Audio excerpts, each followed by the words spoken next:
yourself for the horror. Prepare yourself for the terror. Prepare yourself for the ultimate blood-curdling experience. You can feel the call of the wild. Feel the chills running up your spine. When the freaks come out at night. Freaks come out at night. Streets come alive at night. It's a Friday night fight. It's a Friday night fright. I'm Stephen King with the horror. And y'all so horrible. Everything I do is about to be historical. Bitch, gotta stay alive like the Bee Gees. Honey, have you heard? I'm the bee's knees. Up all night like Dracula. Money is my vernacular. Making flips like a spatula. Everything I do is spectacular. Like you can hear the call of the wild.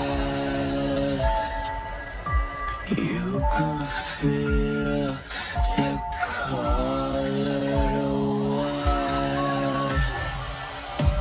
Feel the chills running up your spine. When the freak come out at night. I'd always been interested in art at a like real young age. I've been drawing since I can remember, man. Honestly, I wanted to do like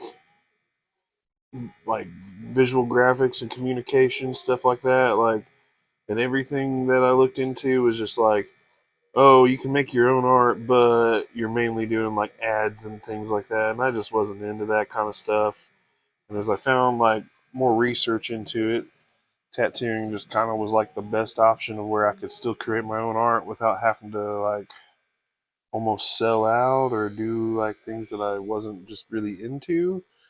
So kind of just fell in love with that aspect of it and started to get going, and I've been doing it ever since. Started in like 2013, and that's when I started my apprenticeship, and I've been doing it ever since. So going on almost 11, 12 years now. That was another thing too. Like I love comic books, and I wanted to be like, always wanted to be like a comic book illustrator and stuff like that. And it's super cool, but the way they do it now is just so different, and I don't know if I'd be into that the way they do it. So I don't know, but it still interests me to this day to where I would probably still do it on the side. But tattooing just it's addictive, man. It hooked me, and I've been, like I said, never look back. um, so it started at like, well, I guess first how it kind of started was a little shop popped up in my hometown. I just moved back, and I ended up walking in and just kind of seeing like, hey, what does it take to do this? Like, what do I need? Um, and he was like, well, do you have an art portfolio? And I was like, well, shit, I do have some stuff that I've just like built up and saved ever since I was, drawing in high school and on and on and on, whatever. So I came back with a portfolio, had all that kind of put together, and was showing him. Um, and the guy was like, "Well, when can you start?" And I said, "Today, if you let me." And he just let me start in after that.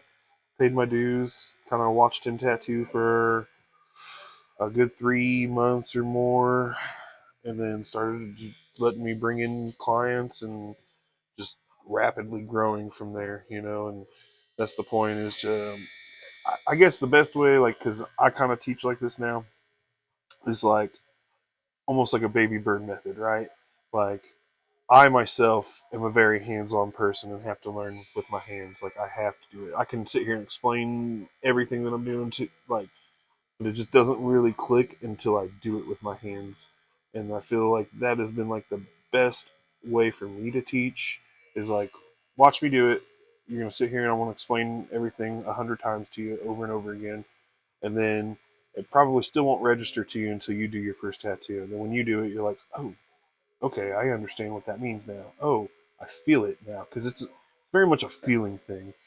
And um, well, like after working with my first kind of apprenticeship for I was with him for almost a year, and then I kind of left there and went and worked with a buddy for about I don't know 6 months to a year, and then went got a job offer at a bigger studio in Indianapolis, moved back to Indianapolis. So I was jumping around a little bit there in the beginning, but after doing that for a couple of years, I established myself, got a good enough clientele built up, and then me and my business partner now we're just kind of tired of working for guys that were just kind of just taking half of our money and not really giving us like restitution and like anything in return for it. So it was like, well, if we're gonna put in all this work and kind of do all this with like no appreciation, nobody really giving back to us, then we're just gonna go do this on our own. And that's what we did. And we opened up Underdogs, and we're going on like 7, 8 years of being open. And after about 3 to 4 years of us being open, we were able to open a second location, Garden of Eden, and that's really taken off over there too. Um, Enough to where we've been able to hire our friends, family members, keep them employed, uh, have a good crew. Um, and I think a lot of it, honestly, man, is just the way you treat people. Like, that will go so far. Just because even now with like my apprentice now, like I always kind of start everybody off on percentage based, just because it's a totem pole thing. You got to work your way up, like prove yourself, show those things, and the more you put into it, the more you get back out of it.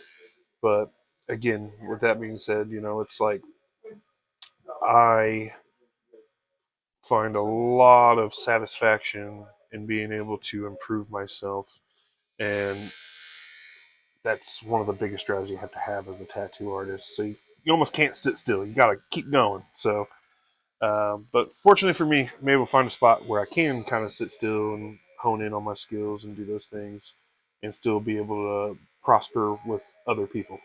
So it's been nice. Or I guess hired us in. He was only in it for like the money and not really the passion of the art, because he wasn't even an artist. He was a piercer, which is an art form in itself. It's a different art form. But this guy, I don't think he like really appreciated it the way that I see like other piercers appreciate it. And he was kind of more like, well, if you can't do it, then I'll get someone else. And with that mentality, I don't treat people that way. You don't want to treat people that way. You're gonna lose people. And I feel like that's a big problem in tattoo studios in general. Is the turnover rate's just so high. Like, I mean, you may have even seen it yourself. Like, you go to a buddy and he's working at one shop, and then he's now at a different shop because just shit didn't work out or whatever it may be. But I, I don't know. I feel like it's a lot of respect. Respect is a big thing in this industry. And if you don't have that, sometimes you can get a little misplaced or lost or forgotten about or left behind, because others will go find that somewhere else. Incidents too where like I always will remember this. I was doing a huge piece on this guy's calf. It was what was it? It was Thanos from Marvel. It was a cool fucking piece, but I definitely like underquoted myself, and it took way longer than I thought. But it was like one of my first like kind of collar portraits, so it was also under the stipulation of like I'm learning here, so you know it's going to take me a little bit longer than probably what it should. Um, but I remember I was doing that tattoo on this guy. Boss man at the time comes by. Somebody's coming in for a little walk in, and he's like, "Mitch, you got time today to do this?" Like, "No, man, I don't. I got this. I'm too busy with this." And this dude takes money out of his pocket, throws it on the ground in front of my client and me, and just like, well, "That's what you're doing, just throwing money away because you're spending more time on this." And I just thought that was just so greedy and selfish. And I was like, man, I wouldn't want to treat any of my clients like even if I'm not into the tattoo that I may be doing, I'm not gonna sit there and make them feel bad about their tattoo or like they're not worth my time. I've always found that to be kind of rude and a little shitty to do to people. Like so, but I just couldn't imagine that, and I was like, I'm never gonna act like that whenever I own a shop. I'm never gonna treat people this way. I'm never gonna, and I haven't, man. In all the 7, 8 years that we've owned this place and had it open, I mean, for having a turnover, like I've only had like 2 people leave in the 8 years, and one left to go open up his own shop.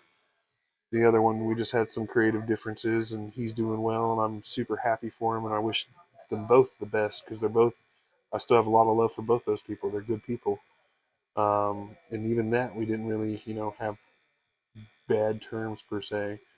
Um, but that alone, it was more of like they were off to better themselves. They didn't leave because of something like that we did or anything. But I just don't get that stuff, man. Leaving somebody in a position to where I'm just going to constantly take half your money and not give you the tools you need to get better. Um, don't don't vibe with that. So probably the coolest stuff that I've done is been able to travel with it and do a couple things like that. But I mean, besides like just meeting cool people along the way, I mean, getting to meet a few famous people here and there is also really cool. Besides the conventions and getting your name out there and just kind of traveling, exploring, getting to see different styles, getting to meet other artists is super cool. Everybody does everything so differently. And, um, some things that work for you may not work for others, and vice versa. Or there's some things you never even thought about that another artist is doing that you're like, why didn't I think of that? Why am I not doing that? I guess it's the growth, the constant growth in it is what I really love. I've never been a person that could sit there day in, day out and do like, a factory job or something like that. Just because the monotony of doing the same thing over and over would drive me insane. Granted, yeah, I'm tattooing every day, but I do something different every day, so it's not the same thing over and over. So I guess that's one thing that I truly love about the career itself is just being able to push yourself out there, do something different, try to stand out. I mean, there's so many good artists in this industry that it is a hard thing to stand out into, but it's very possible because there's always something new and inventive happening. So that's probably like my favorite thing about the tattoo industry and just the career itself. That I have on me, I'd probably say, I mean, I love almost all my work. There's a couple pieces I don't really care for or didn't age well. I think that's probably pretty common for a lot of people. But my favorite work is probably a lot of my like black and gray work or my realism work, stuff like that. I think I personally am more drawn to that stuff than any other style, just because it's a talent, man. It's really something that like I mean, me as a person who does it, it definitely like when you see it and you break it down, you're like, oh, that's not that hard. It's not that. But like someone that doesn't understand that, like it's mesmerizing, like how much talent really goes behind a lot of that kind of stuff. So that's probably my favorite style. Would be like more the realism style, and some of my favorite work on me is kind of that kind of stuff. But when it comes down to it, I still love like bright, colorful neo traditional stuff too. Um, I would say the biggest thing I kind of stay away from mostly is just that real bold traditional kind of stuff. It looks great. I love the style. It's got a lot of a lot of love from the industry. I think it's a great way to start and get yourself out there. Teaches you tons of fundamentals of how to pull clean lines, how to color pack. Um, some of them even like blending things and doing a few things like that. So I think a lot of artists kind of start there, and that's maybe why I've kind of gotten away from it, just because everyone kind of does it, and there's already, you know, a lot of heavy hitters around here that do that style and are known for that style. So it's like, why am I going to try and step on that area when this whole area is untapped and unmarketed? You know, there's not a lot of people doing this stuff. Now, within the last few years, it's kind of blown up, and I see a lot more realism artists and stuff like that too. But I don't know. I think those are probably my favorite styles. Would be more like that realism or neo traditional, just because they're the funnest for me. My favorite art piece in here is probably the pieces I have back behind me from. His name is Greg Simpkins. He's a big famous YouTuber painter. There's a lot of time lapses and stuff like that. Fucking love his work. It is very Salvador Dali influenced, like surrealism mixed with, like that cartoony mixed with realism kind of style. It's just very unique. You don't see a lot of stuff like that, and that's probably some of my favorite artwork that I see is when people just kind of think outside the box and give you something totally new and different. Um, it's hard to do just because when you think about it, really nothing's new under the sun, right? We always just take something, alter it a little bit, change it. A lady face is a lady face, but there's 1,000 different lady faces, right? So it's kind of hard to get a little different in some of the art. So when you see somebody just be real creative like that and do like that, just different styles mixing together, I love that stuff. It just really sets a different kind of approach to art, I feel like. And it shows a skill set too, right? So like not only do I know how to do this style and this style, but I can mix them together and do all these different styles, and it's just like that's a lot of craftsmanship there. Super cool stuff. But yeah, I always prefer to support local businesses if I can. And I know it's it's more expensive, whatever. But at the end of the day, at least I know I'm taking care of somebody local, close, families, things like that. Versus these corporations, man. Like, yeah, you may be able to get some things a little cheaper, and I get it. Like, it's sometimes it's nice, but I don't know, man. I would always go more local when it comes to it. And only that, more local has a little bit more heart and soul into it too. So you are paying a little bit more for that too, and half the time they do. I would say more than that. Most of the time they do care about you and the product and what you're getting. So that way it's not just some machine you're talking to waiting for a response or whatever it may be.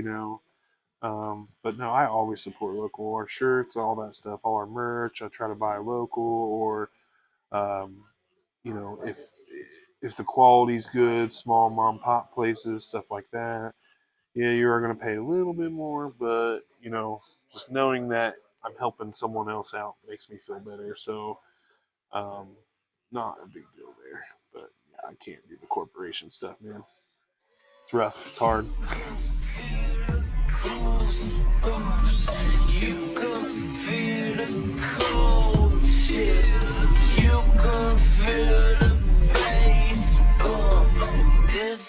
Put you in the field like where my freaks at?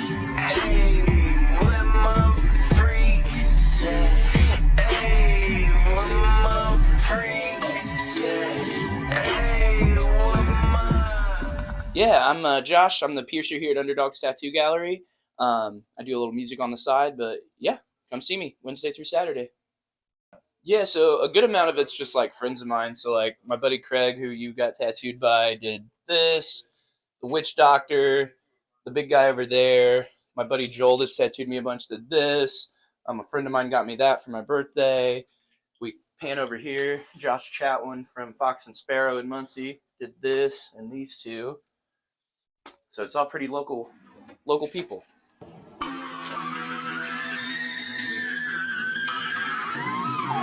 Pretend that what you see